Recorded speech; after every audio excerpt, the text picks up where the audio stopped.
বিশ্বনবী পাগলের মতো একবার হাউজে কাউসারে যাবেন, একবার সিরাতে যাবেন, একবার পুলসিরাতের দিকে, একবার হাউজে কাউসারের দিকে পাগলের মতো দৌড়াতে থাকবেন।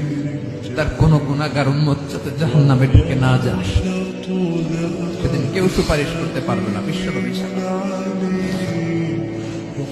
এজন্য 5 নম্বর আল্লাহ বললেন, মান যাল্লাযী ইয়াশফাউ ইনদাহু ইল্লা বিইذনিহি।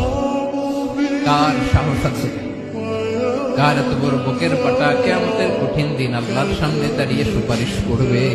কারো ক্ষমতা নেই, কারো ক্ষমতা নাই।